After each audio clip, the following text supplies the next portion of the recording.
Bismillahirrahmanirrahim. Assalamualaikum warahmatullahi wabarakatuh. Perkenalkan, nama saya Eka Ayu Anggraini. Saya dari Fakultas Kehutanan dan Ilmu Lingkungan, jurusan Ilmu Lingkungan. Saya di sini akan membahas mengenai sanitasi air bersih.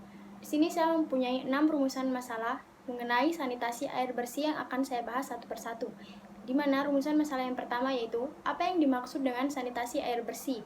Sanitasi adalah perilaku disengaja dalam pembudayaan hidup bersih dengan maksud mencegah manusia bersentuhan langsung dengan kotoran dan bahan buangan berbahaya lainnya, dengan harapan manusia akan menjaga dan meningkatkan kesejahteraan manusia atau kesehatan manusia. Kemudian, air adalah unsur yang sangat dibutuhkan oleh makhluk hidup termasuk manusia, termasuk kita sendiri. Kita membutuhkan air untuk hari-harinya kita. Kemudian, fungsi air bagi kehidupan tidak dapat digantikan oleh senyawa lain. Salah satu penggunaan air yaitu untuk memenuhi keperluan rumah tangga, misalnya untuk minum, masak, mandi, mencuci, dan lain-lain sebagainya. Selain sebagai kebutuhan utama untuk kelangsungan hidup manusia, air juga berperan sebagai penentu kesehatan masyarakat. Kemudian, rumusan masalah yang kedua, berapa rata-rata air yang dibutuhkan untuk minum dalam sehari? Di sini, pada kenyataannya, kebutuhan air di perkotaan kurang lebih sebesar 200 liter per orang. Sedangkan berdasarkan Permen PU nomor 14 tahun 2010, kebutuhan air bersih 60 liter per orang atau per hari. Jadi, ada kelebihan konsumsi sebesar 140 liter per orang. Kemudian, rumusan masalah yang ketiga yaitu berapa kebutuhan air di suatu rumah tangga untuk masyarakat di Indonesia dalam seharinya.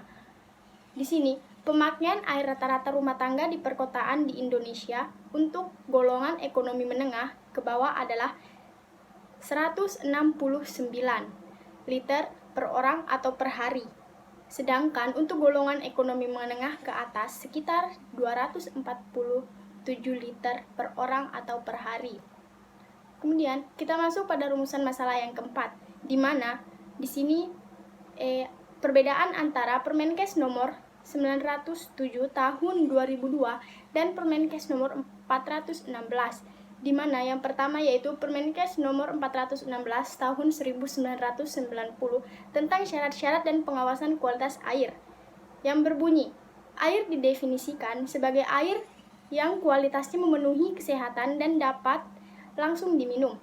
Pada Permenkes nomor 416 tahun 1990 diatur tentang syarat-syarat dan pengawasan kualitas air yang meliputi air bersih, air minum, air kolam renang, dan air permandian umum. Parameter pada persyaratan kualitas air minum dibedakan menjadi yang pertama, fisika, kimia atau anorganik dan organik, yang ketiga, mikrobiologi, dan yang terakhir radioaktif.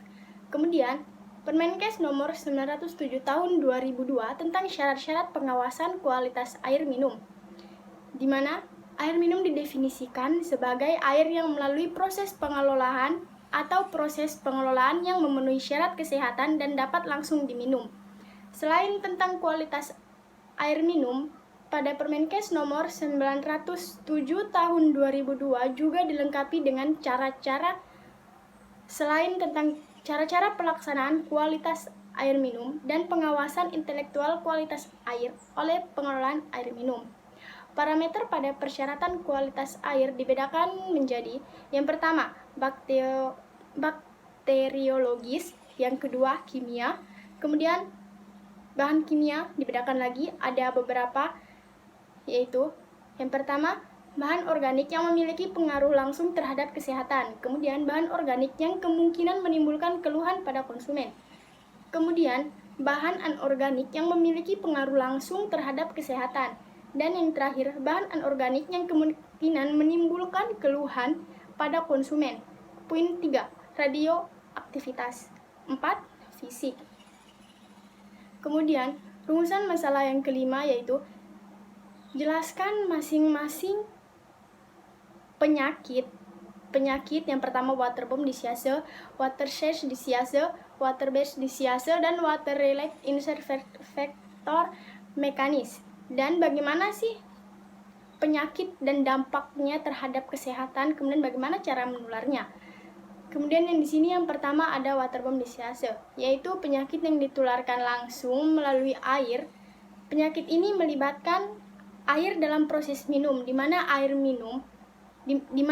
yang diminum mengandung penyebarannya, baik secara langsung maupun kuman patogen, sehingga menyebabkan yang langsung.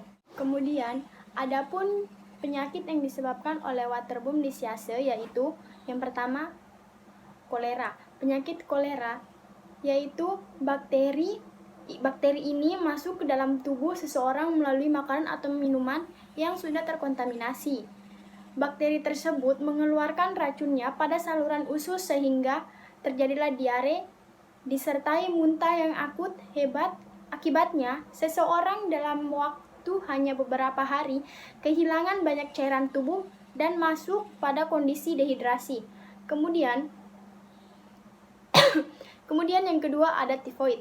Penyakit tifoid ini kuman salmon masuk bersama makanan atau minuman. Setelah berada pada usus halus, kemudian mengeluarkan invasi ke jaringan limfoid usus halus dan jaringan limfoid mesenterika. Setelah menyebabkan peradangan dan nekrosa, setempat kuman lewat pembuluh limfa masuk ke aliran darah, kemudian terjadi pembakterian primer. Kemudian ada hepatitis A. Penyakit hepatitis A, penyakit ini ditularkan melalui makanan dan minuman yang terinfeksi. Kemudian yang keempat, disentri. Penyakit disentri bisa ditularkan melalui makanan atau minuman yang dikonsumsi yang mengandung bakteri Shigella dan amoeba. Kemudian ada poliomyelitis, di mana penyakit ini merupakan penyakit sejenis tumor yang menyerang manusia dan hewan. Sedangkan polio merupakan virus yang menyerang aliran darah dan sistem syaraf. Kemudian penyakit yang kedua ada watershed disease. Penyakit ini merupakan penyakit yang disebabkan oleh higienitas air yang buruk. Kemudian penyakit yang disebabkan oleh watershed disease yang pertama ada diare. Penyakit diare ini adalah pengelolaan air minum yang tidak baik dengan terkontaminannya air oleh Escherichia coli dan tanpa direbus sempurna atau yang masih setengah matang, tidak sempurna, maka akan menyebabkan terjadinya diare. Kemudian yang kedua ada skabies. Penyakit skabies adalah penyakit kulit yang disebabkan oleh infestasi dan sensitisasi terhadap tungau. Kemudian selanjutnya ada penyakit trakoma. Penyakit trakoma adalah bakteri yang biasanya menginfeksi anak-anak karena anak-anak belum memiliki kekebalan 85% tubuh yang sempurna seperti manusia atau orang dewasa. Meskipun orang dewasa juga dapat menderita trakoma, tetapi kasusnya sangat jarang sekali terjadi, tidak seperti pada anak-anak pada umumnya. Kemudian penyakit yang terakhir di sini ada leptospirosis. Penyakit ini adalah bakteri Leptospira. Terdapat pada wilayah iklim tropis dan subtropis. Kemudian cara penularannya adalah binatang pengerat terutama tikus. Jadi cara menularnya melalui tikus. Kemudian yang ketiga ada penyakit water-based disease, di mana penyakit yang disebabkan oleh bibit penyakit yang sebagian siklus kehidupannya berhubungan dengan air. Contohnya adalah schistosomiasis. Penyakit schistosomiasis disebabkan oleh parasit cacing Trematoda atau cacing darah genus. Kemudian yang keempat ada water-related infection mechanism, di mana penyakit ini adalah penyakit yang disebabkan oleh vektor penyakit yang sebagian atau seluruh perindukannya berada di air. Kemudian, ciri-ciri penyakit atau bagaimana cara penularannya, itu yang pertama ada penyakit filariasis, di mana penyakit ini dibawa oleh nyamuk, yaitu nyamuk pembawanya nyamuk Culex atau Aedes. Dan cara penularannya dengan ditularkan oleh vektor Mansonia. Kemudian di sini ada yang sering kita dengar, yaitu penyakit DBD atau demam berdarah dengue. Penyakit DBD disebabkan oleh virus dengue yang ditularkan oleh nyamuk yang terinfeksi virus dengue itu sendiri. Kemudian nyamuk tersebut menjadi vektor dari penyakit demam berdarah dengue. Kemudian yang ketiga ada malaria, di mana penyakit ini disebabkan oleh flavivirus yang ditularkan melalui gigitan nyamuk yang terinfeksi oleh virus, terutama nyamuk Aedes. Kemudian di sini ada penanggulangan masalah kesehatan air dan penanggulangan masalah sanitasi atau upaya sanitasi air bersih di Indonesia. Di sini yang pertama adanya penetapan hukum yang tegas terhadap pelanggar yang dilakukan oleh sektor swasta maupun masyarakat sekitar. Jadi kita harus memberlakukan hukum yang adil kepada orang-orang tersebut. Kemudian yang kedua adanya teknologi dalam penyediaan sanitasi air bersih perlu dikembangkan. Diperlukan pengkajian terhadap PDAM baik dari segi tugas, proses kerja maupun tanggung jawab kelembagaan. Kemudian yang ketiga di sini ada sosialisasi intensif kepada masyarakat.